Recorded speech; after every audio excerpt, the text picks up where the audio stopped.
The laughter started before she even walked through the door. A cluster of students had gathered around the new profile board near the entrance of the Galactic Academic Institute.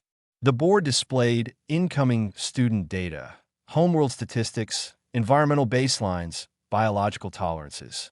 Standard stuff, usually boring. But the one currently lit up on the screen had drawn a crowd, and the crowd was making noise. Our YSS stood at the center of it, his scaled neck frill fanned wide in amusement. He was tall, copper green, and had the kind of confidence that came from never once being the smallest creature in a room. He read the numbers aloud for the benefit of everyone nearby. Gravity, 1.0 standard. That is fine. Radiation shielding, minimal. Acceptable. He paused for effect. Average surface temperature range, -89 to +56 degrees. A ripple of disbelief through the crowd. Predator density index, extreme. Bacterial and viral load, extreme. Seismic activity rating, high. Atmospheric oxygen content fluctuating based on regional fire events. He turned to face his audience. Fire events. The atmosphere catches fire. Regularly. More laughter.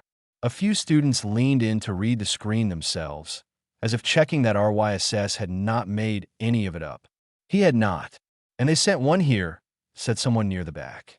They sent one to study with us. Our YSS corrected, grinning. A creature from a burning, shaking, poison-filled rock crawling with things that want to eat it. Here, at an academic institute. That was the moment Nora Hale walked in. She came through the main entrance with a bag over one shoulder and a second smaller case in her hand. She was not especially tall. She was not broad or heavily built. She had light brown skin, dark eyes, and short hair pushed back from her face. She wore plain clothes. She did not look like she had come from a world that tried to kill everything on it. She looked, if anything, a little tired from the journey. She stopped when she noticed the crowd. She looked at the profile board. She looked at our YSS. She read the room in about 2 seconds, the way something does when it has spent its entire evolutionary history figuring out whether the thing ahead of it is a threat or just noise. She decided it was noise. "Excuse me," she said, speaking in Galactic Common with a mild accent. She was addressing not our YSS, but the older amphibian standing just past the crowd, Professor Oren, who managed new student orientation. "I am Nora Hale, Earth. I was told to check in here." Professor Oren, to his credit, stepped forward immediately. He had the calm, heavy-lidded expression of someone who had been running orientation for 40 years and had seen many things. "Yes. Welcome. I will show you to your assigned room." Our YSS watcher go. His frill had settled back against his neck. He was not done. Not really. But something about the way she had looked at him, not with anger, not with embarrassment, just with the flat assessment of something deciding whether to bother, had briefly taken the fun out of it. He turned back to his group. "Remarkable," he said. "It doesn't even know enough to be nervous." A few of them laughed, but a smaller number did not, and one of them was Dale. Dale was insectoid, with 4 arms and large compound eyes that caught light at odd angles. Dale was quiet by nature and had learned early in life that watching was more useful than talking. Dale watched Nora follow Professor Oren down the hall, noting the way she moved, economical, unhurried, and with a very particular kind of awareness. Her eyes swept the corridor in a pattern that was almost rhythmic. Not anxious, not curious, just tracking, like something that had learned to always know where the exits were. The common lounge that evening was busy. Students gathered in the way they always did in the first days, testing each other, figuring out social weight, deciding who mattered. Nora sat at one of the low tables near the wall. She had a translated copy of the Institute's academic requirements open in front of her, and she was reading it with the same unhurried focus she seemed to bring to everything. Dale had chosen a seat nearby, not close enough to seem intentional, but close enough to observe. At some point, Nora reached across to adjust the strap on her bag, and her sleeve pulled back a few centimeters. It was brief. Dale almost missed it, but the compound eyes caught detail that most eyes did not, and what Dale saw on the back of Nora's hand and the inside of her forearm made Dale go very still.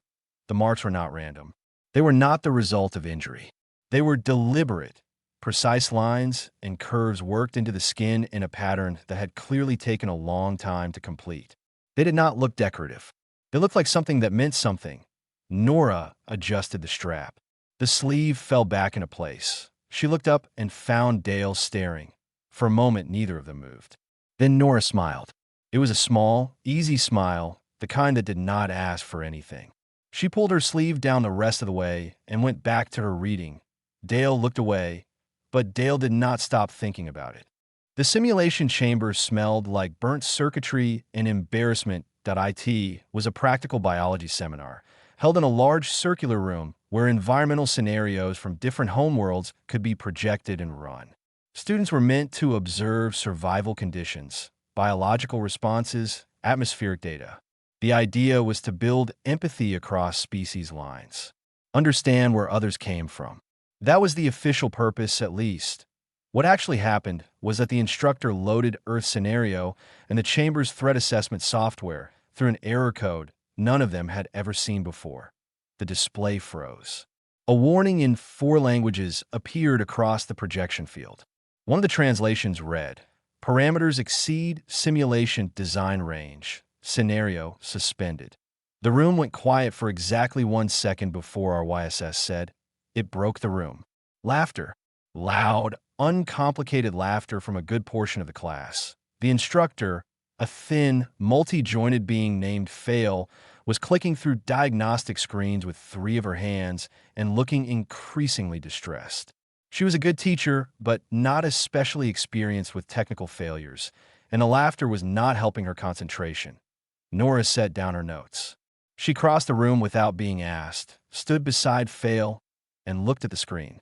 It flagged the predator response cycle as an infinite loop, she said quietly. Your software assumes that when a predator threat appears, survival behavior peaks and then resolves. On Earth, the threat does not always resolve. The loop never ends, so the program does not know where to put the data. Fail looked at her. You understand this system? Not your specific one, Nora said, but the logic is the same. If you cap the threat cycle at a fixed interval, it should run. It just won't be accurate. Fail made the adjustment. The scenario loaded. On the projection field, Earth appeared, green and blue and, even in a visual simulation, somehow already tense. Something large moved through the tree-line in the background. Something else moved in the water, and one laugh this time. Dale had started keeping informal notes. Not official academic notes. Personal ones, small observations written in the shorthand of Dale's home language that no one else at the Institute could read easily. Dale wrote them at night and reviewed them in the morning. Nora eats food from sealed containers she brought herself. Cross-reference with Institute menu. At least 4 items served daily would cause mild toxic response in human biology. She has not complained. She identified them herself on arrival and simply brought her own. Nora sleeps an average of 6 hours.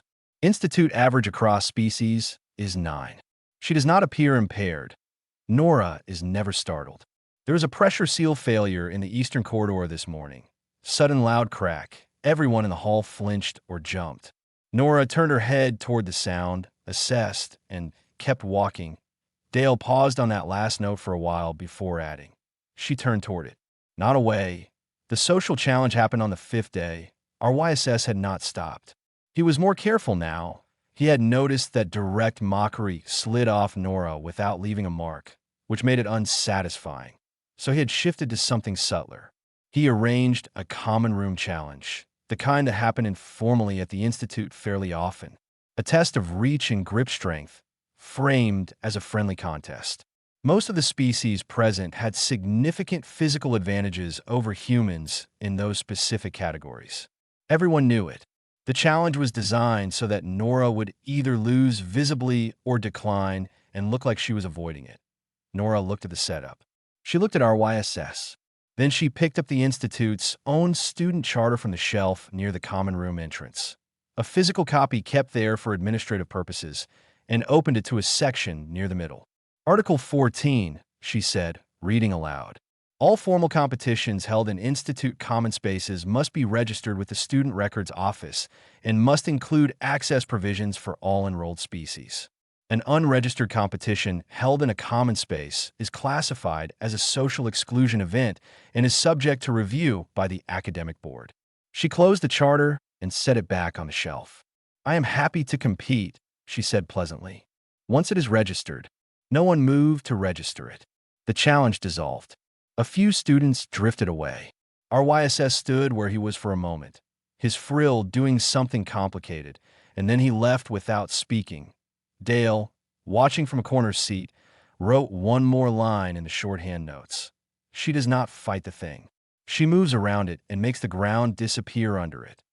That evening, Dale approached Nora at the same low table near the wall where she usually sat. Dale did not open with small talk. It did not come naturally. The marks on your hand, Dale said.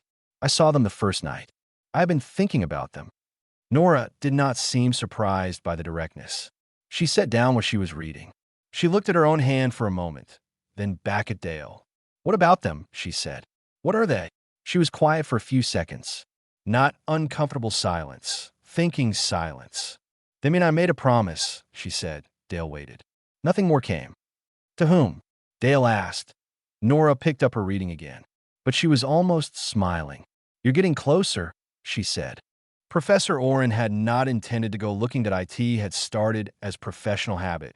He kept background notes on all incoming exchange students, a personal record he had built over 40 years of orientation work. Species biology, homeworld conditions, cultural touchpoints. It helped him teach better. He was not prying. He was just thorough. But when he pulled Earth's historical records from the Institute's archive access, the file was larger than anything he had seen for a new species. Significantly larger. And some of what it contained made him sit very still at his desk for a long time before he did anything else. He asked Nora to come by his office the following morning. She arrived on time, sat across from him, and looked at him with that same calm, measuring attention she gave everything. He had a translated summary of what he had found open on the desk between them. He did not know how to begin, so he simply gestured at it. I was reviewing Earth's records, he said. Background research. I do it for all new students. All right, she said. Earth has been in contact with the galactic community for 62 years, he said. That is not very long. Most of the records in the system about your world are from that period. He paused. But there are older records. Much older. Nora did not say anything. She was listening that he turned the summary toward her. It showed translated fragments of something very old. Accounts from an exploratory survey vessel, logged under a coalition designation that no longer existed. The vessel had gone off-route during navigation failure. It had come down on a small, dense world with extreme surface conditions. There were survivors. The log described what happened next. They were sheltered, Oren said, by the local population. The crew was injured, their ship was damaged beyond their own ability to repair in the field, and the beings on that world took them in, fed them, kept them safe. Learned enough of the crew's language to communicate basic medical needs. Got them home. I know the story, Norris said quietly. I imagine you do, Oren said. He looked at her carefully. The world in that log is Earth. She nodded that he sat back. He was quiet for a moment. Outside his office window, other students were crossing the courtyard between buildings, going about the normal busy work of an academic morning. I found something else, he said. In the supplemental records attached to that log, there's a mention of an oath, a formal exchange. He glanced at her hand. I'm not familiar with the specific tradition, but the description in the record matches certain marks. Nora did not move her hand or cover it. She turned it palm up on the desk and let him see. The marks ran across the back of her hand and up the inside of her forearm. Not densely covering, but deliberate, precise. The kind of thing that took years to complete. The oath of the line, she said. My family has carried it for 62 years. Since the crew came home. Oren looked at the marks for a long moment. And what does the oath mean? It means I made a promise not to let something be destroyed, she said. He folded his hands on the desk. What's something? She looked out the window at the courtyard, at the students moving between buildings, at the dozen different shapes and sizes and colors of beings going about their day together. I think you already know, she said, what Oren did not tell her that morning, because Curator Shun had not yet told him, was that pulling those particular archive records had triggered an automated flag in the Galactic Historical Vault system. Old records, rarely accessed, flagged if pulled by a non-archivist. He found out 2 hours later when Shen sent a direct message that IT was not an accusatory message. Shen was an archivist by nature and by temperament, and archivists were not accusatory. The message was precise and factual, and it said, "The records you accessed are attached to an active compact designation. I am coming to the Institute. I will explain when I arrive." Oren read the message 3 times. By the end of that same day, our YSS had decided that Nora was a problem. Not because she had done anything aggressive. She had not. She never did. That was almost a problem in itself. He did not know what to do with someone who could not be rattled. So he had started a different kind of work. Quiet conversations in corridors. A word here, a suggestion there. The kind of thing that spread through a student body like water finding cracks. She is not here as a student, he said. Earth sent her to watch us, to gather information. Why else would they send one so small, one so calm, one who never reacts? They trained her. She is military. Some students believed it. Some did not. But the air in the common spaces shifted slightly, the way air does when a rumor starts moving, Dale noticed. And Dale began to think that whatever Nora's promise was, she was going to need it sooner than expected. Curator Shun arrived on a transport that landed in the Institute's small public dock just before midday. She was not a dramatic figure. She was short, gray-scaled, with the careful, deliberate movements of someone whose entire career had been spent handling things that could not be replaced. She carried a case that looked unremarkable. She had 2 junior archivists with her who carried nothing but managed to still look extremely busy. Word that an archivist from the Galactic Historical Vaults was visiting spread through the student body in under an hour. That almost never happened. Students gathered near the central hall not because they had been told to, but because when unusual things occur, people with any kind of curiosity naturally drift toward them. Our YSS was near the front. He had heard his own rumor come back to him in 2 different forms already this morning, and he was watching the door when Nora arrived and stood quietly near the back of the gathered crowd. She did not look concerned. She looked the way she always looked, present, watchful, unhurried. Our YSS thought, they have finally come to deal with her. Professor Oren stood beside Curator Shun at the front of the hall. Shun did not use a prepared speech. She opened her case, removed a reader, and spoke directly.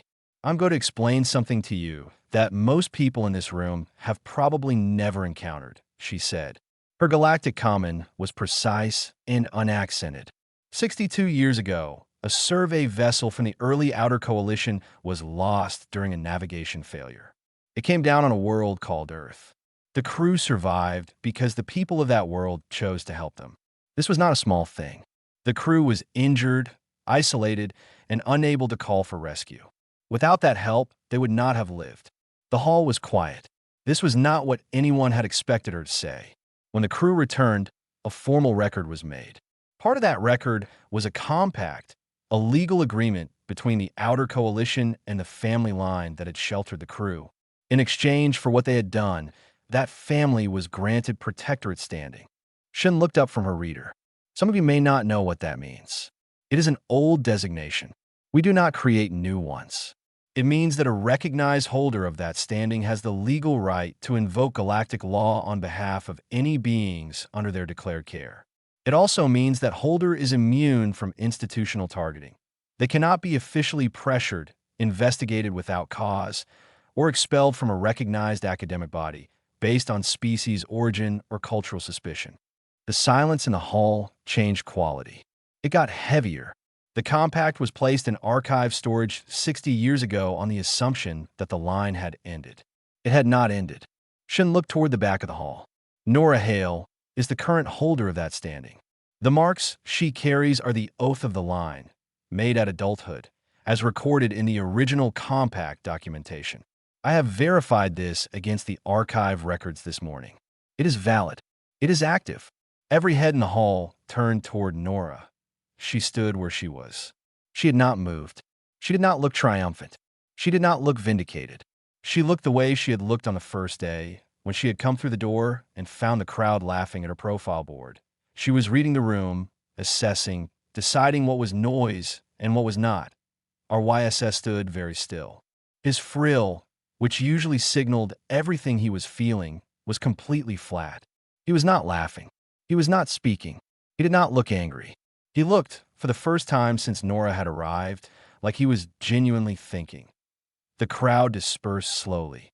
Small groups stood in the corridors, talking in low voices. Dale found Nora near the eastern exit, not leaving, just standing with her bag over one shoulder. "You knew all of this," Dale said. It was not an accusation.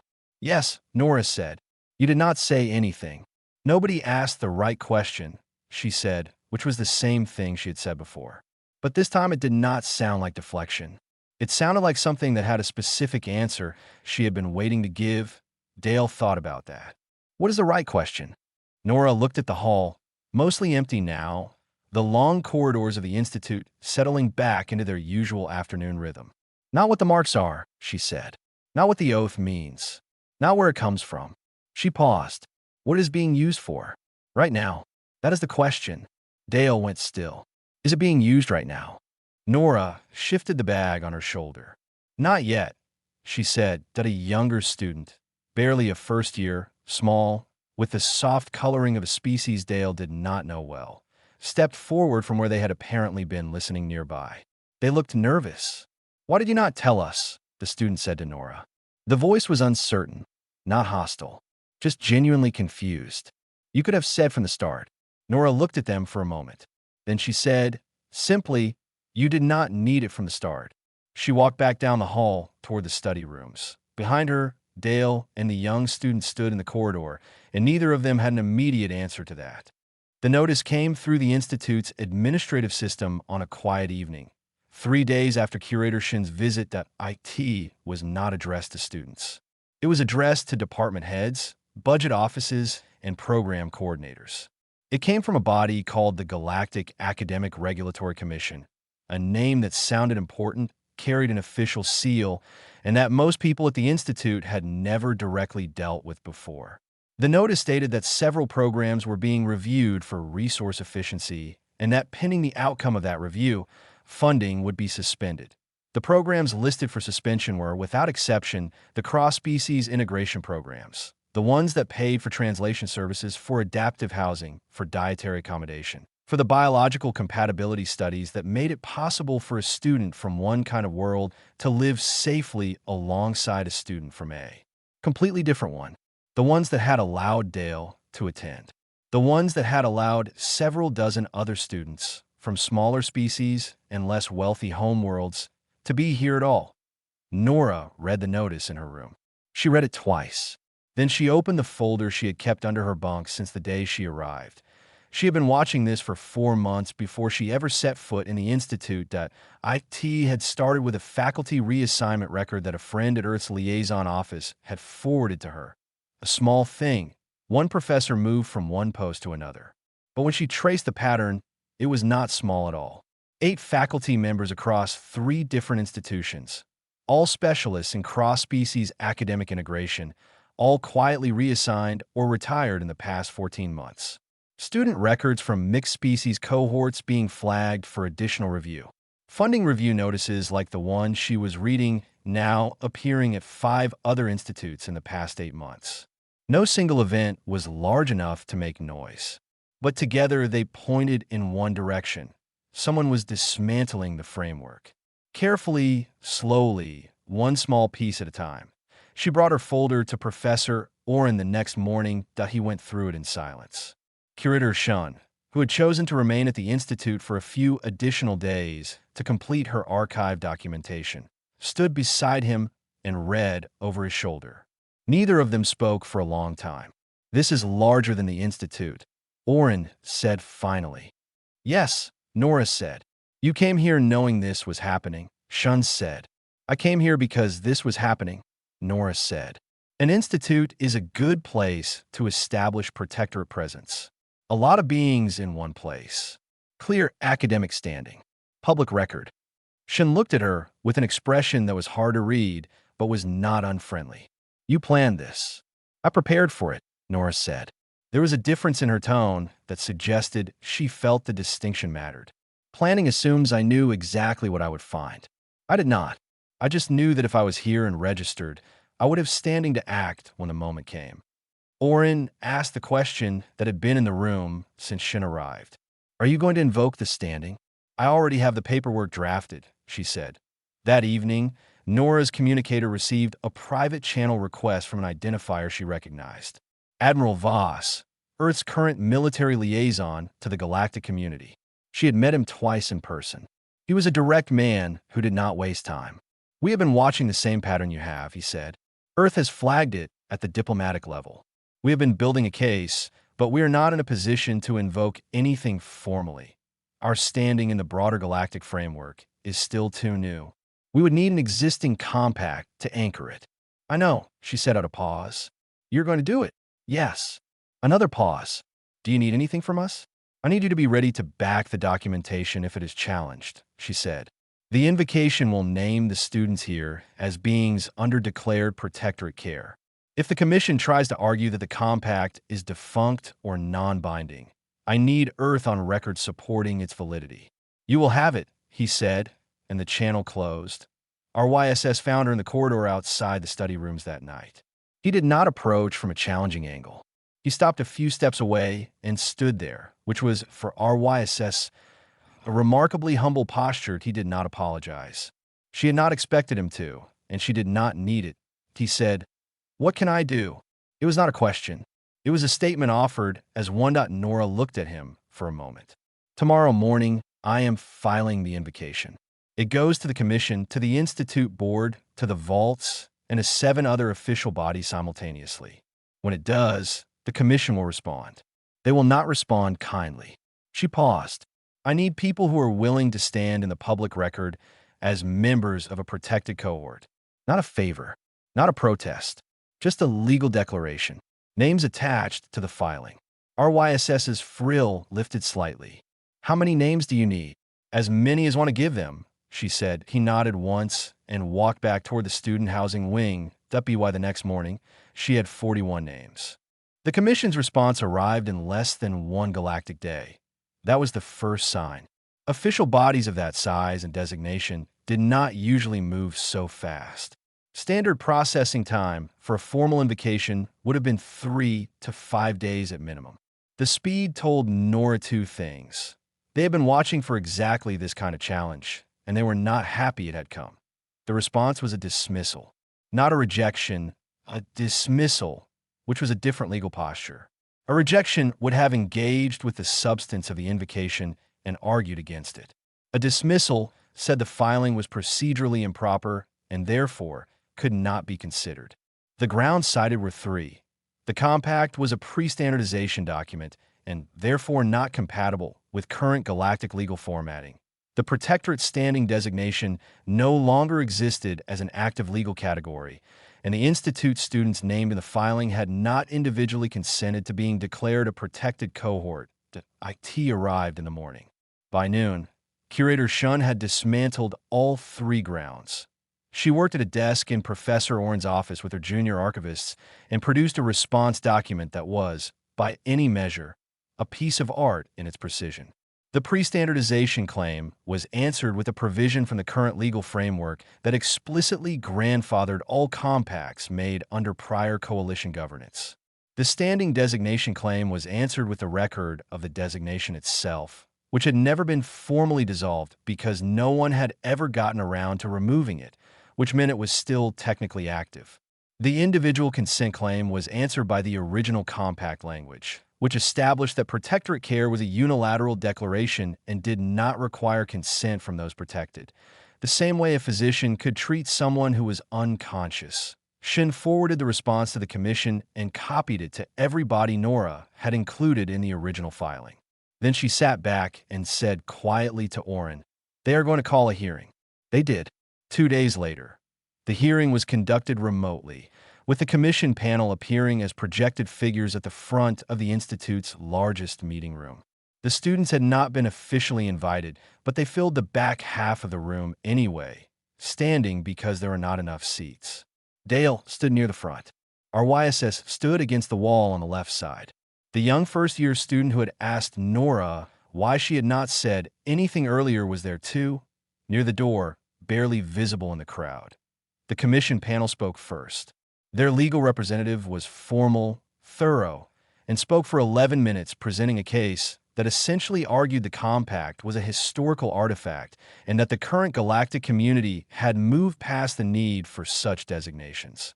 Then Nora spoke. She did not use the legal framework. Shen had that covered. She did not talk about Earth's history of conflict or survival. She did not talk about what humans could endure. She had heard those arguments made before on humanity's behalf, and she had always thought they missed the point. She talked about a crew that came down on a burning, shaking, dangerous world and was met not with fear or weapons, but with people who looked at strangers in trouble and decided they were worth helping. She talked about the fact that her family had carried the memory of that choice for 62 years, not because they were required to, but because it had seemed like the kind of thing that should be remembered.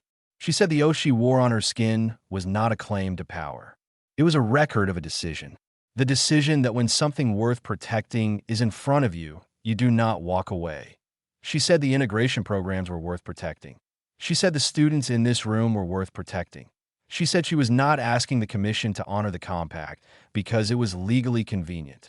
She was asking them to honor it because the original act it was built on, strangers helping strangers at no benefit to themselves, was the kind of thing the whole framework of the galactic community was supposed to be in service of. The hearing panel was quiet for a long moment. The funding suspension was reversed that evening. The directive was placed under full formal review. The cross-species integration programs were reinstated with a note that their operational continuation had been designated a protected matter under an active compact. The common lounge that night was different. Not louder than usual. If anything, it was quieter. But it was the kind of quiet that comes after something settles, not the kind that comes from tension. Our YSS crossed the room and stopped in front of Nora. He did not say anything. He extended one clawed hand, palm sideways. A gesture in a species tradition that meant something closer to I see you than anything a simple handshake could carry. She looked at it. Then she reached out and met it. Dale, sitting nearby, said, "What happens now?" Nora looked around the room. At Dale. At our YSS. At the first-year student eating alone at the corner table, and then not alone because two others had just sat down. At the room full of different shapes and sounds and colors, arguing over lab results, comparing food, getting things wrong, and trying again. Now we make sure this keeps being worth protecting, she said. Later that night, long after the lounge had emptied and the institute had gone quiet, Nora sat at her desk with her notes open in front of her. The lamp made a small, warm circle of light. She had her sleeve rolled up, and the marks on her hand and forearm caught the light at a low angle. They did not look like old scars. They looked like something present, something still in use. She picked up her pen and kept working.